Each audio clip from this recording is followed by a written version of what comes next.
After the battle versus Gina, we are transitioned to a restaurant where we see Fuko crying while holding Gina's union badge.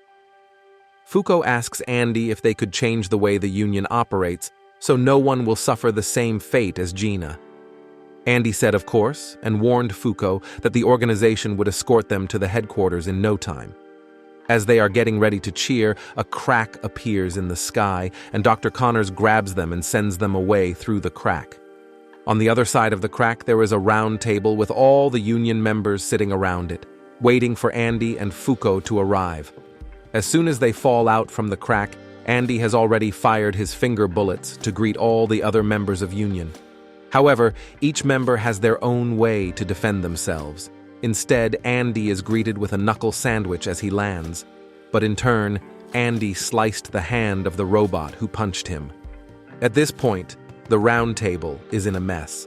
But the woman at the #1 spot in the round table has had enough of this and made them stop by manipulating their body to aim their weapons at other members. Finally, they sat down and a book appeared in the middle of the table. A floating book with mouth and eyes appeared. Its name is Apocalypse, and it is an artifact that will assign tasks for people at the round table to do. If they could complete the tasks, they would be granted with rewards such as an additional 11th seat at the table. But there would be a punishment to the world if they fail to complete any one of the tasks. At this point, you might ask why we are doing those tasks. Can't we just avoid it? Well, quests are assigned to the Union every 3 months. If they are not completed, a penalty would be inflicted on humanity, while completing them within the time can stave off the penalty. Andy had enough of this lore, and he grabbed Apocalypse by its mouth, asking for the hardest quest, which would be the 6th quest, where they need to capture UMA, spoil. UMA means unidentified mysterious animals, which is a term given to targets in the quests. The participants count for the task is 3, so Andy just picked himself, Fuko, and Shen randomly. Shen is shocked and confused when the decision is finalized already. They then go to prepare. Shen's sister, Mui, helps Fuko to prepare her uniform when Mui asks Fuko to protect her brother as she cannot do so since she has no power. As they leave the changing room, we already see Andy refusing to put on clothes, and there is Shen chasing behind him. Andy then bumped into Fuko, which, just in case you forgot, it is enough to make an explosion to make the whole floor filled with smoke. Suddenly, there is an announcement in the building. A UMA has escaped from its cell and asks available Union members to capture the UMA. Mui says that this UMA has the ability to latch on to human bodies and turn into clothes in order to have full control of the body. Just as she is about to finish her sentence, the target appears behind Andy and punches him in his neck, but Andy just simply heals himself and knocks the person the creature is controlling out. But then the target came out of the person it was originally controlling and latched onto Mui, which made Mui go beast mode on Andy and Shen. But it didn't last long as Fuko grabbed her arm, which made a brick randomly land on Mui's head with her unluckiness. The target immediately switches person and latches onto Andy, which is probably the worst decision it could ever make. Because of an interaction Fuko made with Andy a few seconds ago, Andy, along with the UMA, caught a blast from a technical malfunction downstairs. Then the UMA submitted and became Andy's personal uniform from then on out. Fuko, Andy, and Shen are now in the USA, heading to their target's whereabouts with Truck Kun. Fuko got curious about the enemy they were about to encounter, so Shen filled her in. Essentially, their target is called UMA Spoil. It would spread a virus that would turn people into zombies, and it currently resides in the isolated island called Longing with its army of zombies. They stopped their ride at night so Andy could take a nap. When he is asleep, Shen told Fuko, the real reason why he is not bothered with tagging along in the mission is because he would like to see the other side of Andy, called Victor, the god of victory. Anyways, they have finally arrived at the bridge connecting to Longing. Without any hesitation, Andy pulled out a rocket launcher and blasted a hole through the wall of the island. Zombies started coming out of the wall, running toward them, but Andy just simply sent them all to an isekai world and parked Truck Kun in the wall. He then flew out of the truck and started his rampage on zombies. We then transitioned to Andy, standing in front of a zombie who hadn't been fully spoiled by the virus yet. Andy brought the zombie lady back to the team, but Shen looks frustrated as he warns Andy that UMAs are the soul power itself, and the UMA's ability would be triggered once Andy entered its proximity. The zombie pointed at Andy's stomach, revealing a timer on his stomach. When the timer hits 0, Andy's body starts to rot, but it is ineffective against Andy as it only affects his skin. He still has control over his body. Shen says that the only way they could find Spoil is through the half-zombified lady. But the lady has one request. She wanted to get married as it is her dream. Andy said, "Say less," and brought them to a church to get married.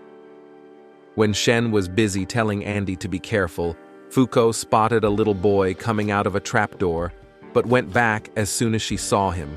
Fuko started chasing him, which made Shen sob over the fact that no one was listening to him in this team. Anyways, Fuko is chasing the boy who is not zombified, but Shen made her fall back to him with his powers. However, someone pointed a gun at them. It was the boy Fuko was chasing. They showed their timers and asked if they were working with the virus. Fuko explains where they are from, but the kids don't trust them at all. So Fuko covered her head with her beanie and hugged the boy with the gun, which gave her a timer as well. At the same time, when all of this is happening, Andy and the zombie got married. And right after that, she pointed towards Spoil and told Andy to please kill that monster. So Andy slashed the statue, and gas started coming out of the statue.